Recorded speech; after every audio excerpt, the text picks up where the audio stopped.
రాష్ట్రంలోని యువతకి నా విజ్ఞప్తి, మత్తు పదార్థాలకి డ్రగ్స్కి దూరంగా ఉండండి. పొరపాటును కూడా అలవాటు చేసుకోవద్దు. పొరపాటును కూడా అవి అలవాటు చేసుకుంటే జీవితాలు నాశనం అవుతాయి. నేను జీవితంలో ఎన్నడూ సిగరెట్ కూడా తాగని వ్యక్తిని. అట్లాగే మరి మీరందరూ కూడా తప్పకుండా డ్రగ్స్కి మత్తు పదార్థాలకి దూరంగా ఉండాలని కోరుతా. రాష్ట్ర ప్రజలకు కూడా ఒక విజ్ఞప్తి, రేవంత్ రెడ్డి గారి స్పీచ్లకి వార్తలకి చిట్చాట్లకు కూడా దూరంగా ఉండండి నా విజ్ఞప్తి. ఎట్లాగైతే మరి డ్రగ్స్ మనుషుల ప్రాణాలు హరిస్తాయో అట్లాగే కొన్ని నికృష్టపు మాటలు, నికృష్టపు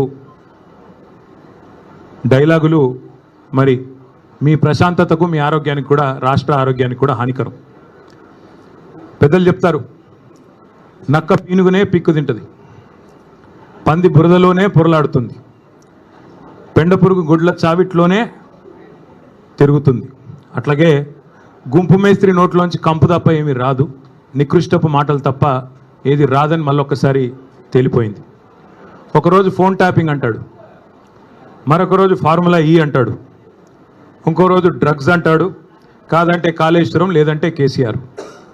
20 నెలల్లో ఈ నికృష్టుడి బతుకు, ఈ రాష్ట్ర ముఖ్యమంత్రిగా ఉన్న నికృష్టుడి బతుకు కేసీఆర్ జపం చేయడం, డైవర్షన్ టాక్టిక్స్ తప్ప, హెడ్లైన్ మేనేజ్మెంటు, డెడ్లైన్ మేనేజ్మెంట్ తప్ప చేసిందేంది? ఇప్పటి వరకు ఈ రాష్ట్రంలో ఏ వర్గానికి నువ్వు చేసిందేంది నేను అడుగుతా ఉన్నా. అందుకే పెద్దలు చెప్తారు, పంది ఎంత బలిసినా నంది కాదు.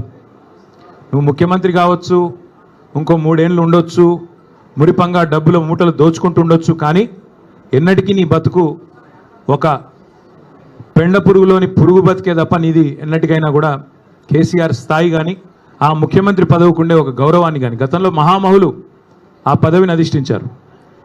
ఓ విజయభాస్కర్ రెడ్డి గారు, ఓ ఎన్టీ రామారావు గారు, ఒక రాజశేఖర రెడ్డి గారు, ఓ చంద్రబాబు నాయుడు గారు, ఓ కేసీఆర్ గారు. వాళ్ళు ఆ పదవికి ఎక్కిన తర్వాత ఎంత హుందాగా వ్యవహారం చేశారు. ఒక రోషయ్య గారు ఎంత హుందాగా వ్యవహరించారు, మీరెంత నికృష్టంగా వ్యవహరిస్తున్నారు. ఇది రాష్ట్రమే కాదు, దేశం మొత్తం గమనిస్తూ ఉంది. 2 ఏళ్ళైంది మీరు తెలంగాణ రాష్ట్రానికి ముఖ్యమంత్రి అయ్యి.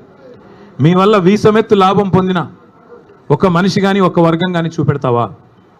ఒకటి మాత్రం ఒప్పుకోవాలి, రేవంత్ రెడ్డి గారి వల్ల బాగా లాభపడింది ఎవరయ్యా అంటే చిల్లర గాసిప్ వెబ్సైట్లు, యూట్యూబ్ ఛానళ్ళు, వాటికి పెట్టే దిక్కుమాలిన తంబునేళ్లు నడుపుకునే కొంతమందికి మాత్రం రేవంత్ రెడ్డి వల్ల కడుపు నిండా మరి బ్రహ్మాండంగా ఆదాయం వస్తున్నమాట మాత్రం వాస్తవం. 3rd రేట్ యూట్యూబ్ ఛానళ్ళకి, మీడియా ముసుగులో దరిద్రాన్ని వండే దగుల్బాజీలకు ఆదాయం పెరగొచ్చు, కానీ రాష్ట్ర ప్రజలకు మాత్రం దమ్మిడి ఆదాయం కూడా, దమ్మిడి లాభం కూడా నీ వల్ల లేదు అనేది వాస్తవం. రోత వార్తలు, రోత డైలాగులతో ఇవాళ ఇష్టం వచ్చినట్టు మాట్లాడి చిట్చాట్ల పేరిట నువ్వు చీటింగ్ ఏదైతే చేస్తున్నావో ఈ రాష్ట్ర ప్రజల్ని జనం చీకొట్టే పరిస్థితి తెచ్చుకుంటా ఉన్నావు. టన్నుల కొద్ది కేసులు పెట్టాడు 20 నెలల్లో, టన్నుల కొద్ది కేసులు. గుండు పిన్నంత ఆధారం అన్న దొరికిందా? ఉంటే కదా దొరికేదానికి, తప్పు చేస్తే కదా భయపడేదానికి. అందుకే నేను అనేది, చేతిలో పవర్ ఉంది నీకు, నువ్వే హోంమంత్రి, నువ్వే ముఖ్యమంత్రి, నీ కిందే మొత్తం 1000 మంది పోలీసులు ఉన్నారు, మంది మార్బలం వ్యవస్థ అంతా నీకే ఉంది. ఏం తప్పు చూపెట్టినావు? 20 నెలల్లో ఏం పీకినావు? ఎంతసేపు లీకులు. అప్పట్లో ఏదో సినిమాలో ఆయన గ్రీకు వీరుడు అనేవాళ్ళు, ఈయన లీకు వీరుడు. లీకులు తప్ప, చిట్చాట్లు తప్ప నువ్వు పీకింది ఏంది, నువ్వు చేసింది ఏంది రాష్ట్ర ప్రజలకు కానీ, రాష్ట్రంలోని ఏ వర్గానికి నువ్వు చేసింది ఏంది నేను అడుగుతా ఉన్నా. మేమేమి తప్పు చేయలేదు కాబట్టే ఇవాళ ఇంత ధైర్యంగా, మొహమాటం లేకుండా, దమ్ముంటే లై డిటెక్టర్ పరీక్ష పెట్టు, దమ్ముంటే లై డిటెక్టర్ పరీక్ష పెట్టు అని చెప్పిన మొట్టమొదటి రాజకీయ నాయకుడిని నేను. నీకుందా దమ్ము? ఓటుకు నోటు కేసులో నేను డబ్బులు తీసుకోలేదు లేదా ఇవ్వలేదు అని చెప్పే దమ్ము నీకుందా లై డిటెక్టర్ పరీక్షలో?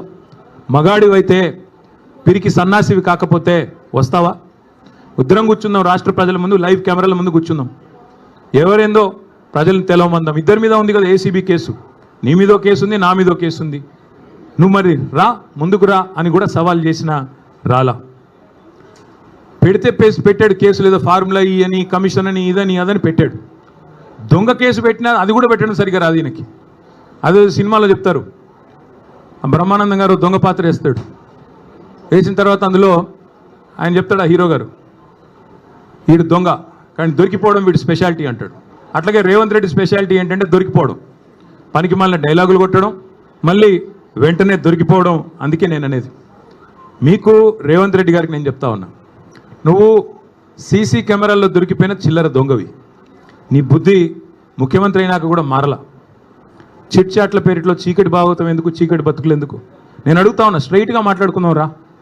నువ్వే డైలాగ్ కొడుతీవి కదా, కేసీఆర్ వస్తాడా కేటీఆర్ వస్తాడా రండి అన్నావు. నేను వచ్చిన, నువ్వు పారిపోయిన పిరికి సన్నాసివి. నీ సవాల్ స్వీకరించి నేను వస్తే మాట మీది నుండి తప్పుకుని పారిపోయిన పిరికి సన్నాసివి ఇవాళ చీకటి భాగవతాలు, చీకటి డైలాగులు, మీడియా మిత్రులతో చిట్ చాట్ల పేరిట డ్రామాలు ఎందుకు? ఇప్పుడు కూడా మళ్ళీ అడుగుతున్నా, ఎక్కడ పెడతావో పెట్టు చర్చ, వస్తాను. నువ్వు ఎక్కడంటే అక్కడ పెట్టు. అసెంబ్లీ అంటాడు, అసెంబ్లీలో మైక్ కట్ చేయకుండా చూద్దాం. నువ్వే చెప్పుకున్నావు కదా ఒక పత్రికకు పోయి, ఆ చెంప ఈ చెంప వాయిస్తున్నారు అసెంబ్లీలో అని. భయం నీకు, ఎందుకంటే నీకు రచ్చ చేయడం తెలుసు తప్ప చర్చ చేయడం తెలీదు.